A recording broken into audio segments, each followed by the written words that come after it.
सुप्रभात विद्यार्थियों। उत्व संधि पढ़ रहे थे हम। उत्व संधि के हमने 2 सूत्र देख लिए हैं। अब तीसरा सूत्र है हमारा भो भगो गो पूर्वस्य योषि। भो भगो घो पूर्वस्य योषि। इसका मतलब है भो भगो अघो ए या आ के परे, परे यानी बाद में विसर्ग को यह आदेश हो जाता है यदि बाद में कोई अस प्रत्याहार हो तो। अर्थात कहने का मतलब है कि हमारे पास प्लस से पहले विसर्ग हो और विसर्ग से पहले भो भगो और अघो ये 3 पदों में से कोई एक पद होना चाहिए तथा ए और आ पद के अंत में हो। या तो इन तीनों पदों में से भो भगो अघो में से इनमें से कोई एक पद हो अथवा ए और आ पदांत वाला कोई भी पद होना चाहिए, यानी पद के अंत में उसके ए या आ होना चाहिए तथा प्लस के बाद अस प्रत्याहार हो। प्लस के बाद में अस प्रत्याहार हो। अस प्रत्याहार मतलब कोई भी स्वर है य व र ले तथा किसी भी वर्ग का पंचम चतुर्थ और तृतीय यानी पांचवा चौथा और तीसरा इनमें से कोई भी एक वर्ण होना चाहिए। एक बार फिर देखेंगे यहाँ अस्प्रत्याहार। अस्प्रत्याहार का मतलब कोई भी स्वर है ये व रे ले तथा किसी भी वर्ग का पांचवा चौथा और तीसरा वर्ण होना चाहिए प्लस के बाद में। और प्लस से पहले भो भगो अघो अथवा ए और आ में से कोई एक वर्ण पद के अंत में होना चाहिए। अब यहाँ इसके उदाहरण देखेंगे। हमारा पहला उदाहरण है यहाँ भो प्लस ई है। यहाँ भो पद दे रखा है जो हमारे नियम में था फर्स्ट, तो भो पद है हमारे पास। आगे विसर्ग भी हमारे पास है, विसर्ग होना चाहिए तो विसर्ग भी हमारे पास है यहाँ। और आगे ई है यानी ई से प्रारंभ होने वाला पद है और ई जो है वो स्वर में आता है और हमारे नियम में स्वर भी है।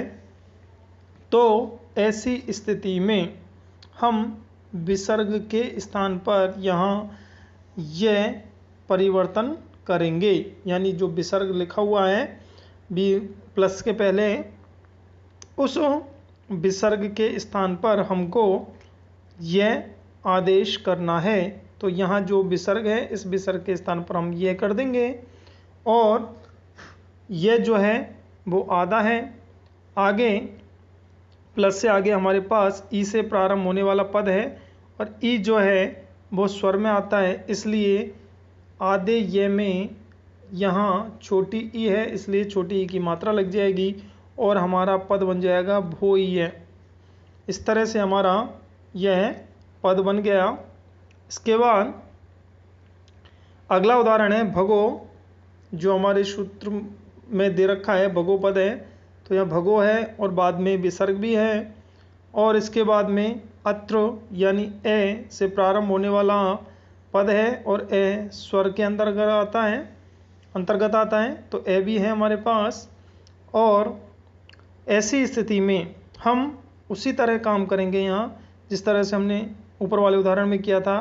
तो यहाँ पर इस विसर्ग के स्थान पर परिवर्तन होना है, परिवर्तन यह होगा। अब इस यह को हम यहाँ लिखेंगे तो यह हमारे पास आधा है, लेकिन प्लस के आगे ऐसे प्रारंभ होने वाला हमारे पास में पद है यानी ए लिखा हुआ है, तो आधे ये में ए जुड़ेगा तो ये हमारा पूरा हो जाएगा और हमारा पद बन जाएगा भगो यत्र। अगला अघो प्लस एव। अघो हमारे पास शब्द हैं तृतीय हमारे नियम के अनुसार। आगे एव वही ई से प्रारंभ होने वाला यानी स्वर से प्रारंभ होने वाला पद है, तो वही विसर्ग के स्थान पर हम यहाँ पर यह कर देंगे और आगे छोटा ई है तो छोटा ई यह में जुड़ जाएगा और हमारा पद बन जाएगा भगो एव अघो एव हमारा पद बन जाएगा। इसके बाद अगला उदाहरण हमारा देव है प्लस एव। यहाँ प्लस से पहले विसर्ग है और उससे पहले पद है देव।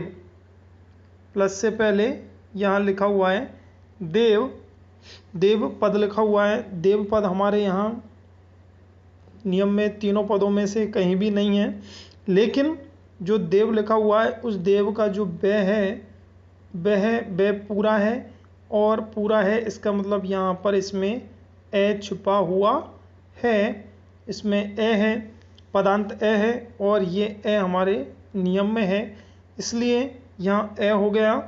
आगे विसर्ग भी है, प्लस है, फिर उसके बाद में ए से प्रारंभ होने वाला हमारे पास पद है जो ए है वो स्वर में आता है, इसलिए यहाँ भी विसर्ग के स्थान पर परिवर्तन हो जाएगा ये।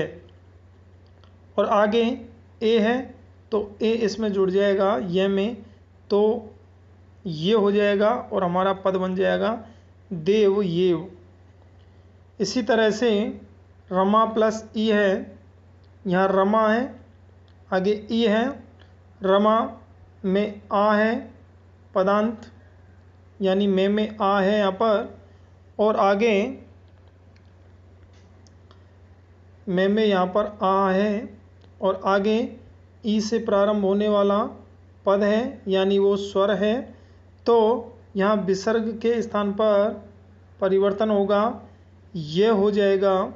और आगे ई है तो इस ई में इस ये में ये ई जुड़ेगा, छोटा ई है तो ये जुड़ेगा, तो इसमें छोटी ई की मात्रा लग जाएगी और हमारा पद बन जाएगा रमा ई।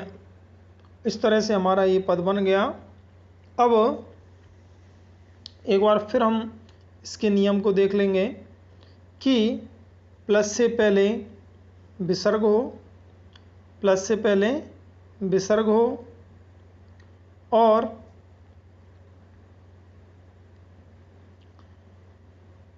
उससे पहले भो, भगो, अघो ये तीनों पदों में से कोई एक पद हो अथवा ए और आ पद के अंत में होना चाहिए, यानी ए और आ जो भी पद हो प्लस से पहले उसके अंत में ए और आ होना चाहिए, तथा प्लस के बाद में अस प्रत्याहार हो। अस प्रत्याहार मतलब कोई भी स्वर है, ये, वह, रे, ले तथा किसी भी वर्ग का चतुर्थ, पंचम और तृतीय, किसी भी वर्ग का पंचम यानी पांचवा, चौथा और तीसरा वर्ण होना चाहिए। यदि इस तरह की हमारे पास स्थिति बनती है, इस तरह का हमारे पास पद में संधि विच्छेद पद में इस तरह से हमारे पास इस नियम के अनुसार सारे पद मिलते हैं दोनों तरफ, तो हम उस विसर्ग के स्थान पर जो प्लस से पहले विसर्ग होगा उस विसर्ग के स्थान पर परिवर्तन करेंगे और वो परिवर्तन होगा ये, यानी विसर्ग के स्थान पर हम ये लिख देंगे और आगे जो भी उसमें स्वर होगा उस स्वर को उसी के अनुसार जैसा स्वर होगा उसी के अनुसार वह ये पूरा हो जाएगा या फिर उसमें उसकी मात्रा लगेगी। तो इस तरह से हमारा यह उत्व संधि का